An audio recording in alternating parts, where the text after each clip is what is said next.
Hi guys, this is Ishai Breslauer, your host of the CRE SharkEye show, where we discuss commercial real estate. Mondays, we dissect the market, we get into the data, we get into the asset class, and also we discuss some inspirational stories. Thursdays, I always dedicated to the inspirational part. Today's Monday. Why Monday? We're all pumped up to go to work, to go and do what we love, which is CRE, commercial real estate, and get into the deals and get what we have, what we love to do, and find the great deals, and to have the shark eyes for the great deals. And today we have a guest, and to introduce him properly, I would call him, first of all, he's an all-around type of guy, and you're going to understand what I'm talking about when we hear him talk, okay? His name is Gad Regensburger. He's a managing partner of Laude real estate investment firm, which he founded, okay, which focuses on student housing, which we're going to talk about a lot today. He's also the chief engineer of the Fane Organization and the guest lecturer at Brown University, and happens to be also my second cousin in a way. And he has over 15 years of experience. He manages a pretty nice amount of student housing apartments. We're going to hear all about this, and he's a self-made guy. You want to hear his story, so let's dive into it. Gad, how are you? Thank you for being on the show. I really appreciate it. Thank you, Ishai. Thank you for having me. I have full disclosure. I say he's my second cousin, and so I'm saying you gotta, I gotta say that. But I say very proud of what you did, and you have a very phenomenal story. Before we dive into your particular story, which I would really like to do, just tell us on the surface. We're gonna dive deep into it like as we go. But first of all, if you could tell us just a little bit, where are you today? Which are number of companies, number of things that you do, just on the surface, without getting into into too much details, because we're going to talk about it later. Tell us. Thank you. Today, I have two things that I do. One, I founded, as you said, Laude Real Estate. That was back in 2016. I grew the business to several $million business, substantial business. That's what I do on my own. I have learned most of the things from the guy I'm working for. His name is Jason Fane. In my opinion, a Titan has changed the world personally, in my opinion. Jason has built a company from almost nothing up to about, I would say, 1,200 tenants, privately owned. He owns everything. His investment strategy is quite different than what you know. He doesn't look at IRR, ROIs, returns. That's not the way we look at things. Even in my own business, that's not the way I look at things. The returns are great, but we look at the essentials and the intrinsic value of the assets. We care more about that than anything else. We look at not just how much we can win or profit, rather how much we can afford to lose and for how long we can do so. With that being said, as you shared, we're going to dive into it more later. It's more about what is the asset? What is the fundamental of real estate, in our opinion? Where it's going to go to and what's the value? So pretty much, I speak to you guys from here, Rockefeller Center, New York City. Still alive. New York is still alive. We're going to talk about New York. We're going to get to it. Don't worry about it.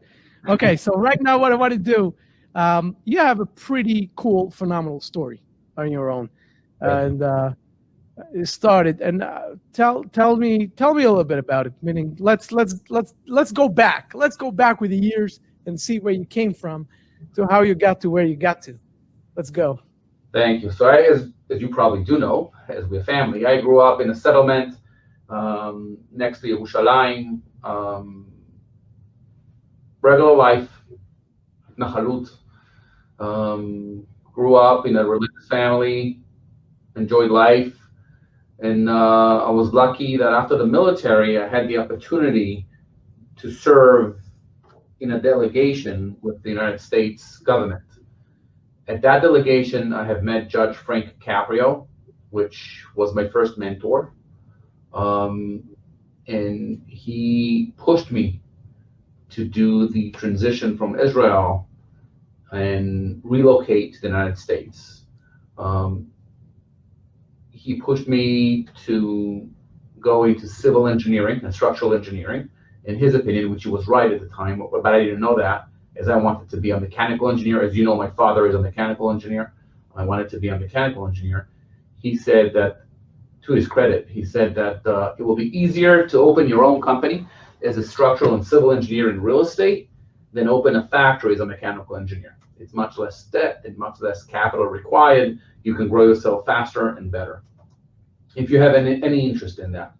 Based on his recommendation, I flew back to Israel and I transferred from Tel Aviv University studying mechanical engineering into civil engineering, structural engineering at Ben Gurion University.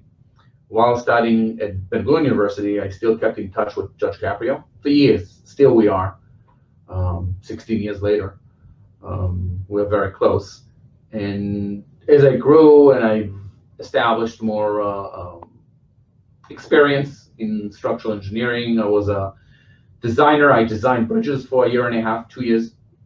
Thereafter, I worked as a contractor in Israel. I built several big projects. Some of them you might have seen. I built Strauss logistical plant on Route 6, very close to Teva factory. You can see it from Route 6. I have built 121 houses in Omer. I built 2 buildings in Leva City, Beersheba. And I several locations in Israel. Yes, all of them are in Israel. For the people who don't know where it is. Yeah. True. Then I felt it's not for me. Where I felt it the most was building the houses in Israel in Omer, as part of Malibu, which went bankrupt since then, but at the time was a big company. And I remember giving the keys away, and I hated it.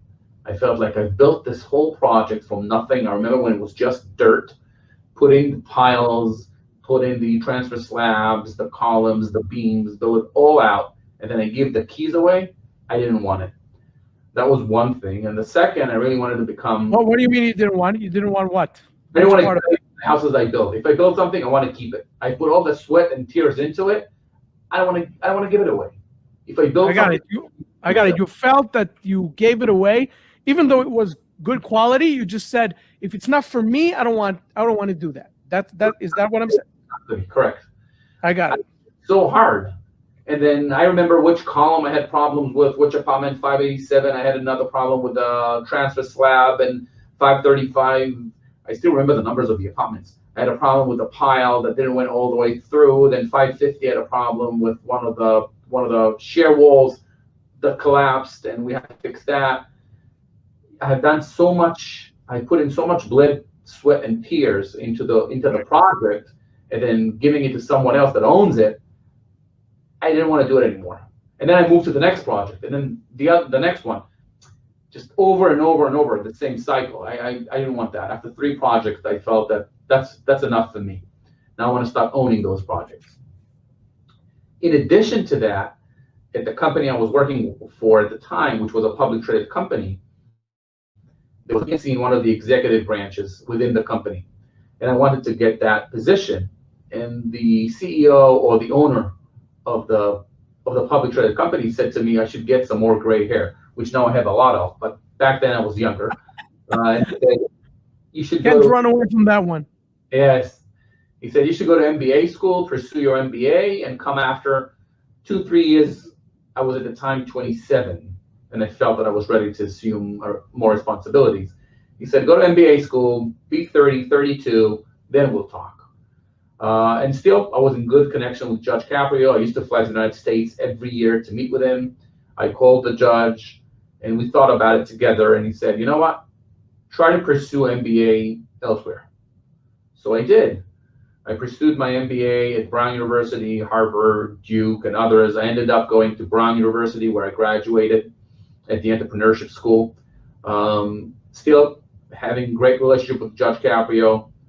And after graduating, I remember going to BCG, Boston Consulting Group, McKinsey, and other consulting firms and finances, all the other people. As you know, that's the culture here. You graduate business, you go to Wall Street. It was just not for me. I didn't feel the click, just didn't click in. So I remember I think it was Christmas back in 2012. I sat down with Judge Capper and I said, Wall Street is not for me. Do you know anyone in real estate? So he called in a friend of his, Jimmy Leach, and I sat down with Jimmy, and Jimmy said, oh, I know Jason Fane. He's a great developer in New York, builds in Canada and all over North America. I can arrange the meeting, which he did. I had 6 days interviews with Jason until the point he made the decision to hire me, and since then I'm with him, and that was back in I started the interviews with him at the end of December of 2012. Started working for him in 2013, July of 2013. So we're talking about almost 8 years now. July will be 8 years. What would be the takeaway, the main takeaway from you learning from Jason and from the organization? Your main lesson? My main lesson is numbers is some people see numbers are not relevant. IRR, ROIs are just not relevant. What is relevant is the fundamental of the business. And what is the fundamental? Which is, in your opinion? Real estate as a business, it's an inflationary business. It's inflationary. It's inflation. A brick is a brick, but a dollar changes its value. A brick stays a brick no matter what. And that's the reason we only deal with Ivy League schools and universities, where Oxford was founded in 980, Harvard 1636, Yale 1702. It's a long living institutions. And if you have inflation going towards you, which is, let's say, 2%, 3% a year, it's a great lever. Even better than the leverage that you have from the bank, it's a great lever out of time. Just time alone. And if you work close to universities where they grow as well, which we can go into it as well, it's a great value. It's a great intrinsic value. Harvard is not going anywhere. Harvard went through wars, Civil War, Independent War, the big plague back in the 20s, polio. Harvard is still there. It didn't went bankrupt. So therefore, if I can hold enough, I'll always have clients and tenants. The question is price, and if I can bear those downturns. Okay, so here's where I want to go now. So you learned all that, and you're chief engineer there in that organization, and then you decide, I want also to build my own wealth, which is unique because you are a combination that is really unique. I would like to elaborate about that for a second. You have people who are entrepreneurs. They fall into they're not fit, they're not hireable, they're not, how do you say, they cannot be a part of an organization or corporation. They're not that, right? You have those guys.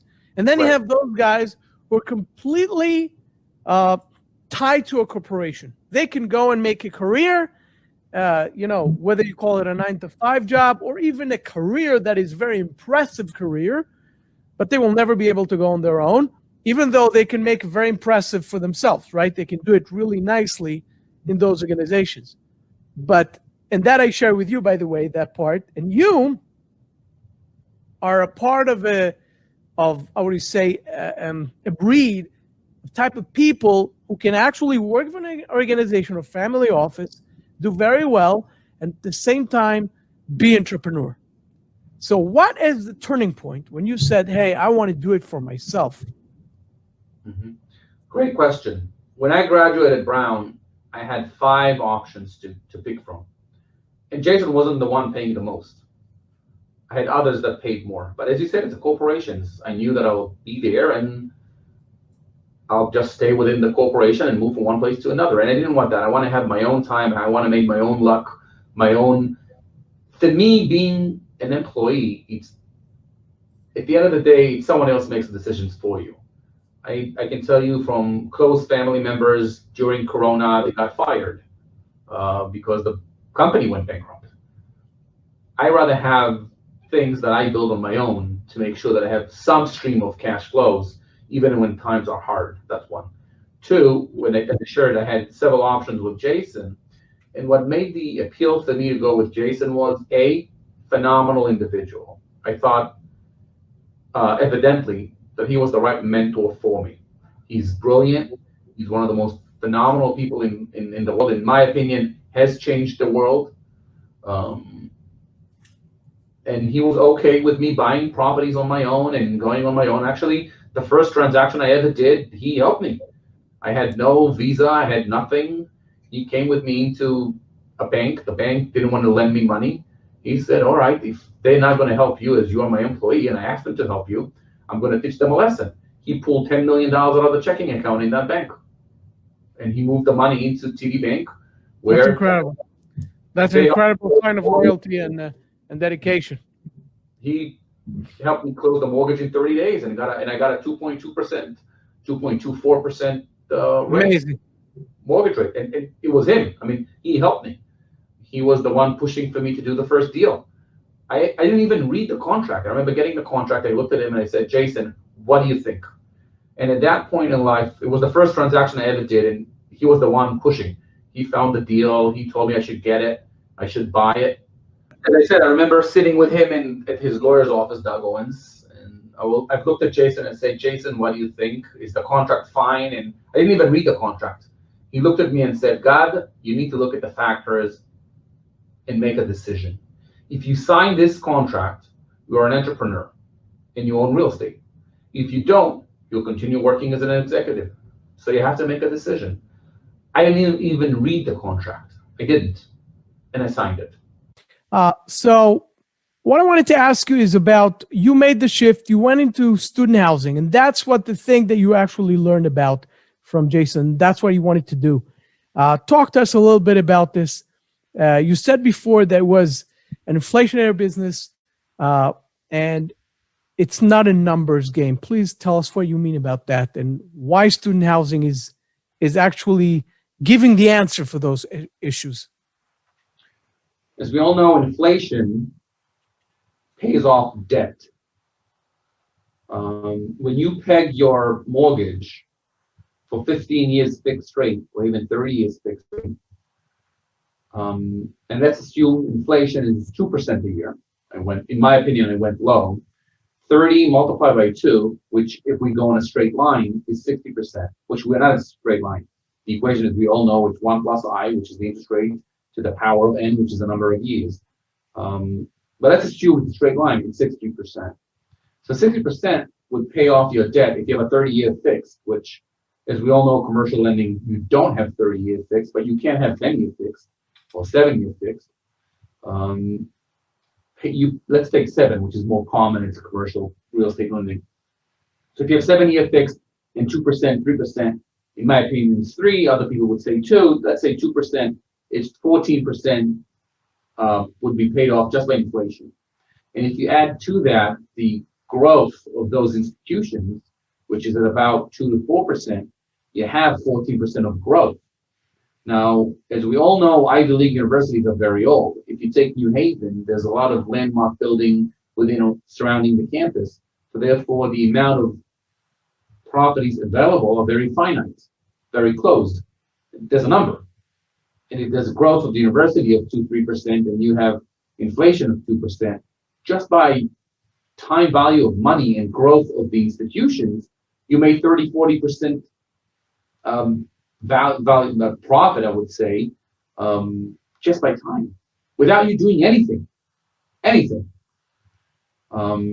And as we all know, it's demand and supply. The clientele that you have within those institutions is a great clientele. Jason had a tenant, her name was Cornelia Vanderbilt Whitney.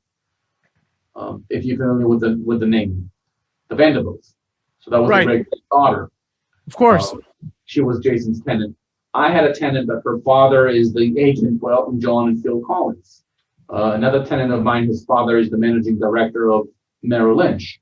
You're talking about very affluent people that goes into those institutions.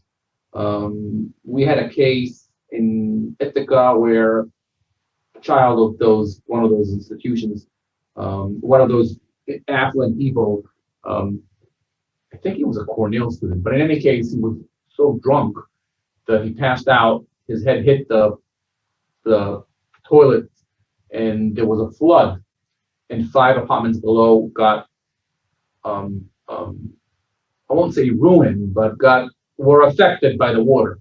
The father came in, wrote us a check for $50,000, and he paid for the damage. You're talking Right. about Having tenants like that, right, is a huge advantage for sure. yes. For sure, 100%. Even during Corona, we had no back payments. I mean, everybody paid. Everybody paid. So tell me a little bit about that. Okay, so these guys, so there's a huge, I would say, appreciation that is not the real appreciation that everybody talks about. It's just the general organic growth of those institutions that causes that, that actually the value to go up in that way. Right. Okay. And Right. that's why you don't want to look at the typical IRR, because it doesn't matter, because your property doesn't make a difference. It makes a difference because that institution makes the whole area just blow up in a way, but not blow up, gradually grow. Meaning that would be the right thing to say. Right now, here you have COVID, okay? And COVID hit everyone. And some people got more affected out of it, meaning COVID, and some people got affected much less, but everybody was affected in some way. Some, hopefully not in a health ways, but in financial ways, all kind of ways, right? Everybody spoke about the universities, that actually student housing got hit. Why? Because kids don't have to pay, they left, and that's from your experience. Done better. And what is the difference between, let's say, your properties and other type of student housing properties that did get hit? We have actually done better. We have done better this year. Cornell shut down their dormitory. Ithaca College shut down their dormitory. Brown University shut down their dormitory. And there was a huge influx of individuals, of students that were looking for housing. We actually have done better. If I would have known that what will happen, I would have not rented on a discounted prices back in June, July. I would have waited till, I think they announced it around August or September. They've announced it. I should have waited, because when the influx came in, people were picking up apartments left, right, and center. It was phenomenal. It was a great year. Why would they do that if they could learn remote by Zoom, like we're doing now? Oh, that's a great question. Universities have, what universities sell? Universities sell chairs. That's what they sell. If we look at Harvard or Yale, their tuition is 80 grand, 80,000 a year, 70,000 a year, within that range.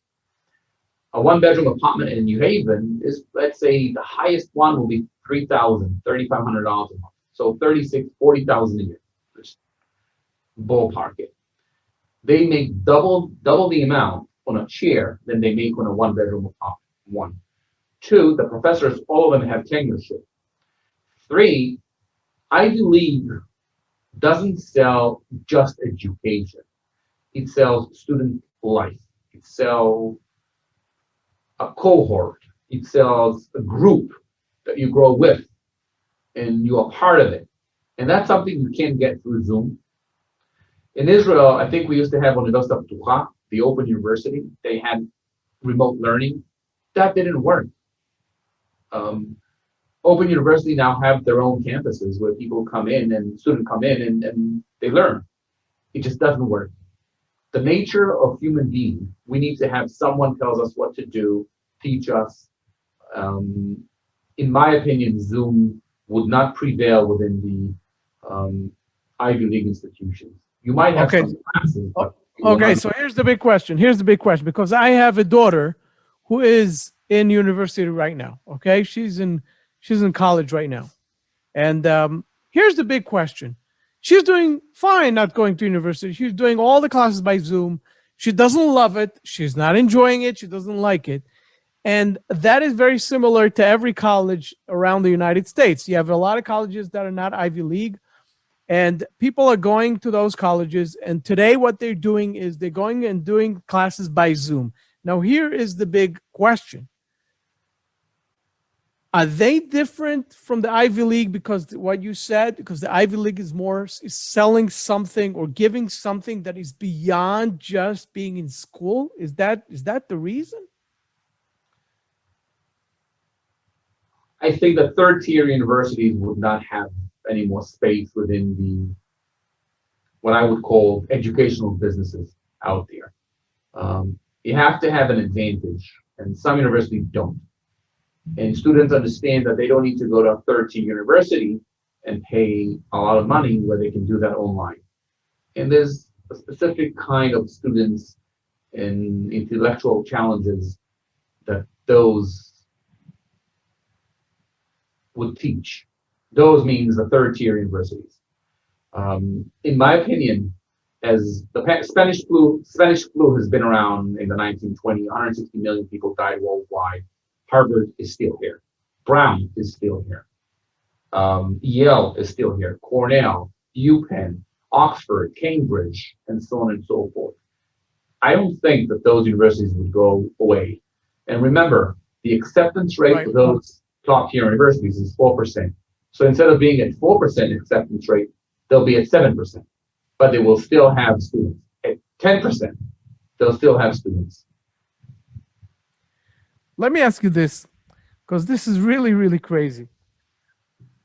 What about if you could walk us through with an example? It doesn't have to be your real example, but from what you experienced, you don't have to reveal your numbers, but walk me through a theoretical property, which is similar to what you went through with your properties and what type of appreciation it went through and the value, that it increased.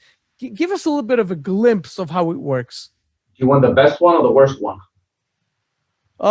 Let's do both. I'll start with the worst one. The worst one I bought, that was the second property. After the first one I did with Jason, where he told me what to do and was very, very successful. The second one, Jason, I decided to buy a majority shareholder in a condominium building. So I bought 3 condos. What did you say? A condominium what? A condominium building very close to Brown. Oh, building. Okay, go ahead. I bought a majority. And as a good Israeli, I came in wrongly. And I thought that I can start changing things within the board and change things within the building and do whatever I want because I had the majority shareholder. I didn't have the majority, but I had 38% of the building. And that was a mistake. They took me with lawyers and it cost me a lot of money. Now, it is now 4 years later, it looks awesome. Looks great.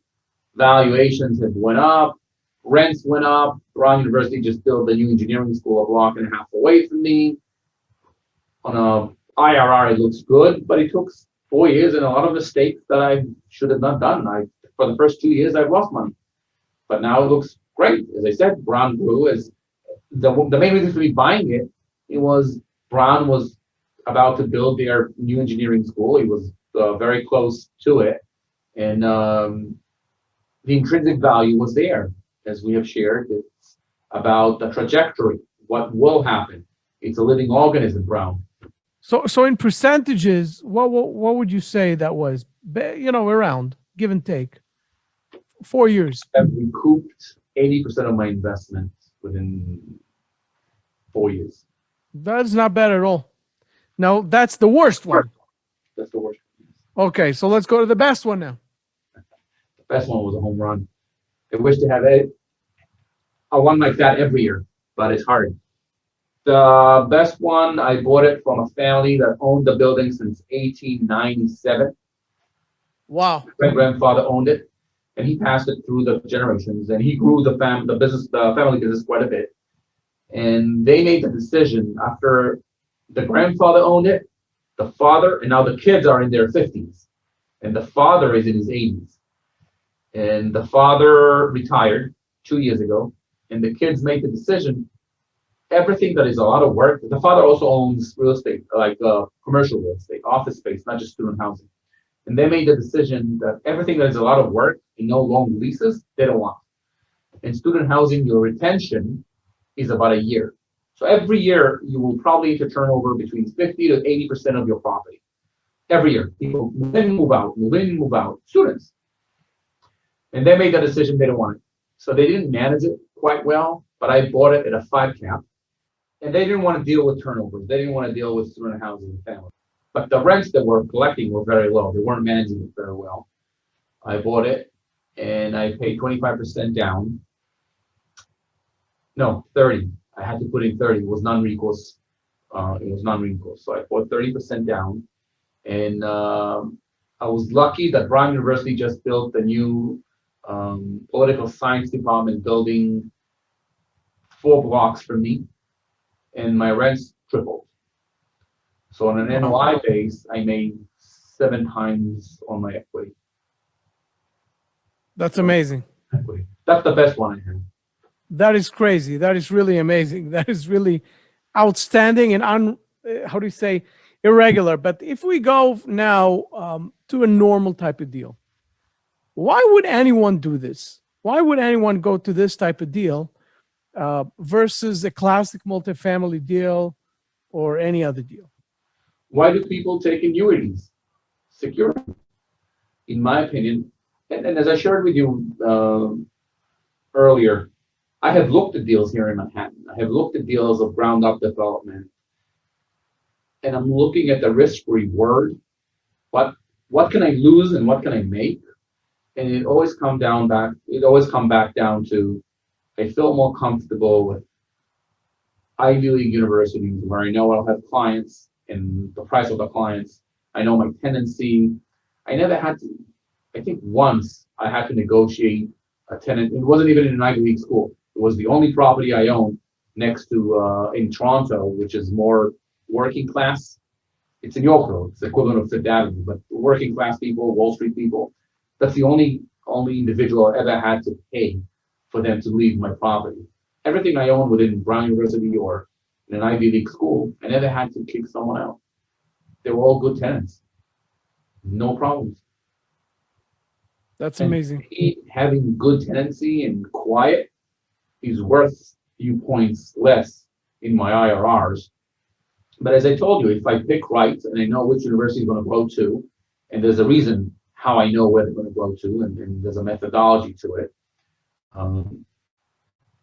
So 5 What years. is in short? So, tell me something. I'm sorry I'm stopping you, but you know, this whole thing, it sounds like a very specific, very, I would say, focused type of professionalism that you got into, right? Right. What is the philosophy in the numbers behind, meaning it's not a philosophy, it's the technicality, okay, behind the numbers in the universities that makes them grow that much? You told me once, if you could share the secret with By everybody. law, they have to spend 5% of their endowment. That's the IRS law for them to be tax exempt. If we take New Haven, for example, which is Yale, they have $42 billion total assets, and they have $38 billion Crazy. cash on hand. They have to spend about $200 million a month because the university is closed 10 months, 2 months a year. They're only open 10 months. People have to write checks. The accounting department has to write checks and spend the money, but they're only open 10 months. So in 10 months, they have to spend $200 million a month, which is, I remember I did the calculation once, 21 days, it's $10 million a day. It's about $1 million an hour. How do you spend $1 million an hour? Which you have to bear in mind, those top universities want to still be the top. So they need to have the top of the line laboratories. They need to have top of the line facilities, and they grow. As we shared about, they're not in the business of selling education. They're in the business of selling chairs, because every chair they get $80,000 a year in tuition fees. And they have their own pensions. They have their own professors. They have tenureships. So they have to pay all those overheads. So they grow. They just grow, and they're not going to go bankrupt. They have more cash than most of the companies we know. That's incredible. Not only that, it's incredible that it makes complete sense that if they have cash and they have money that is lying down there and they have to actually spend it, like you said, $1 million a day. What was it? It's about $1 million. $1 million a day. Yeah. That's not normal.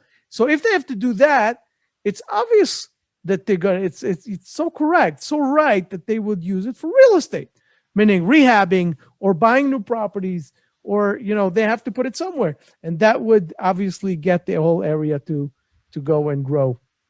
Right. Tell me something. I want to move.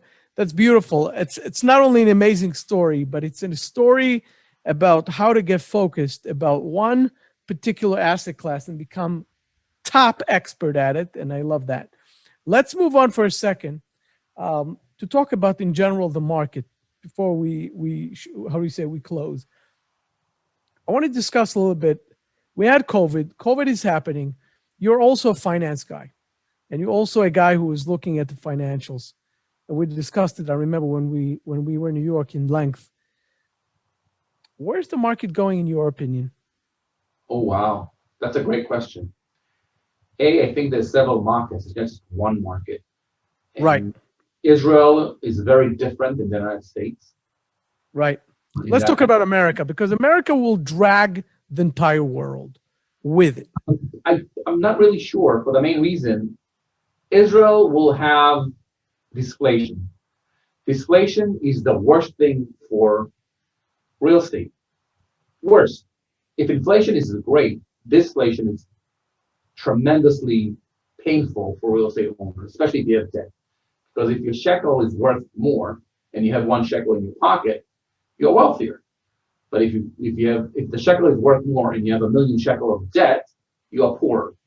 So you lost money.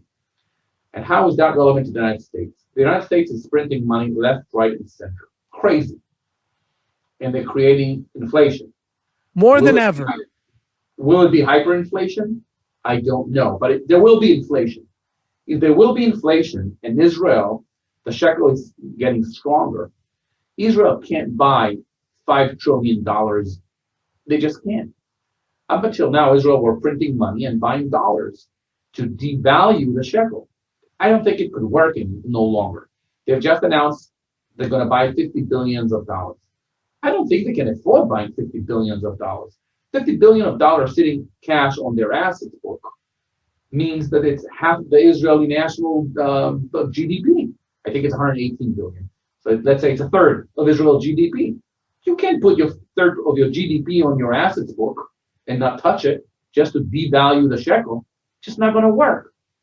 And the more the current administration in the United States would spend, the stronger the shekel will be.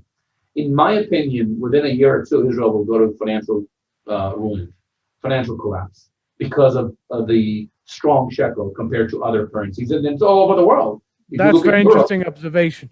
What do you think about, let's go back to America and talk a little bit about Europe also. What do you think will happen right now, right? The markets are at all-time high. You have overpriced. We see what Elon Musk is writing about his own company. We know that it's overvalued. Everything is crazy valuations. And the real estate is in a very interesting place right now.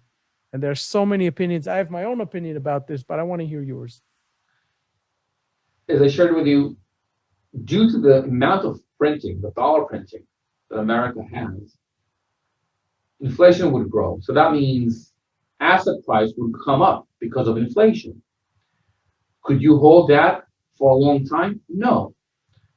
It will be a time where it will collapse on its own weight. You can't print money and never pay it back. I know that AOC, Octavio Cortez, is in favor of that, but you just can't do that. It's not going to work. You can't be Argentina, where you've collapsed on your debt twice. Who would look at the United States again if they would not pay their bonds or their debts? The United States, I'm not really sure where it's going to go. For now, it seems that inflation is going to go up. Either there will be a financial ruin within 5 years, 4 years, 3 years, I don't know. For now, America has solvency. They have resources, they have talent, they have cash, they have cash equivalent. They do have some. So I don't see problems there within the short term, not the long term. Long term, absolutely, yes, there is a big problem. Because it's interesting, because what you said now is interesting, because it's complete opposite of what Ray Dalio, for example, is saying, and other experts. But I want to move for a second to real estate, which is what we do. So in some ways, we know what's happening in New York. We see what's happening in New York. And I had a very interesting, interview with a friend of mine who is also a broker. And it's going to air in a few days. But basically, we spoke about New York City and the valuations that are dropping like crazy. and also the moving and the exodus from those big cities, San Francisco, New York City, California in general, but and they're going to the different areas that we know that are experiencing the growth, like Florida, like Texas, like Idaho, and et cetera, et cetera. What is, in your opinion, where is, from your perspective, the real estate market is going? Because you also told me you looked at different type of deals and you said, I'm not getting into those deals.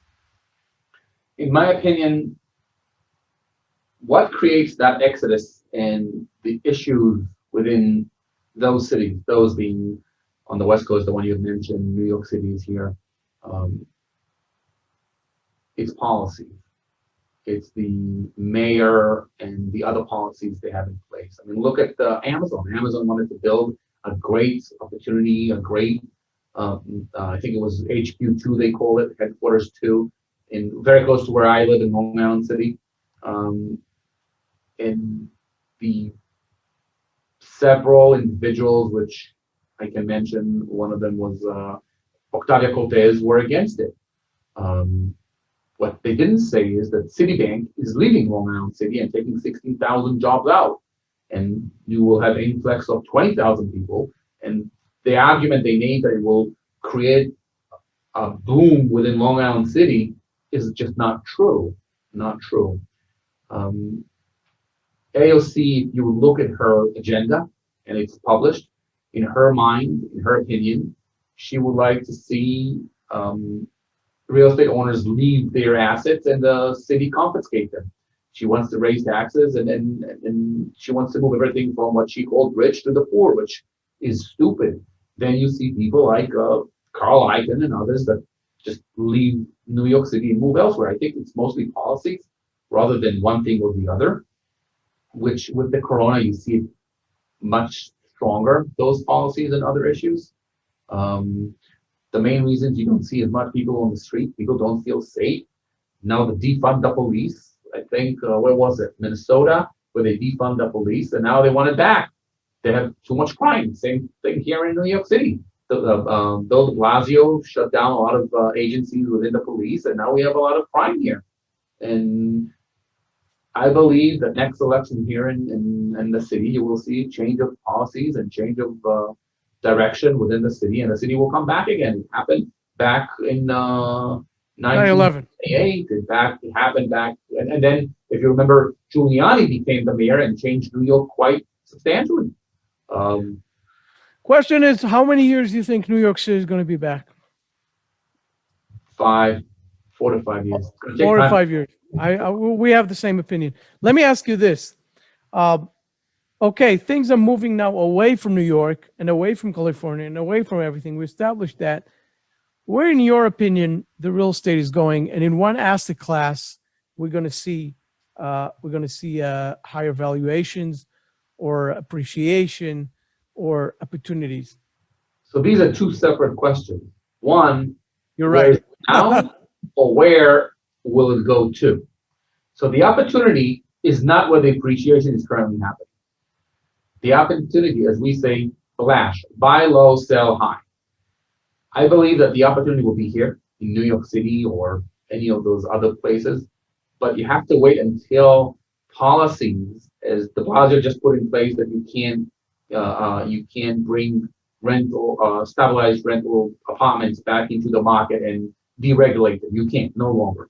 But when the city would change their policies, that will be the right time to buy, and you'll see the opportunity, which you talked about the opportunity. As Warren Buffett says, when there's blood on the street, buy. When you see enough blood here in New York City, it will be the opportunity. With that being said, the appreciation move is probably not here, as you were mentioning, Texas, Florida, and other places which are more free. I'm talking about business-wise. Texas has much better business climate than California or New York City. Same goes to Florida. I will see great opportunities there currently as we speak, and appreciation on that point of view.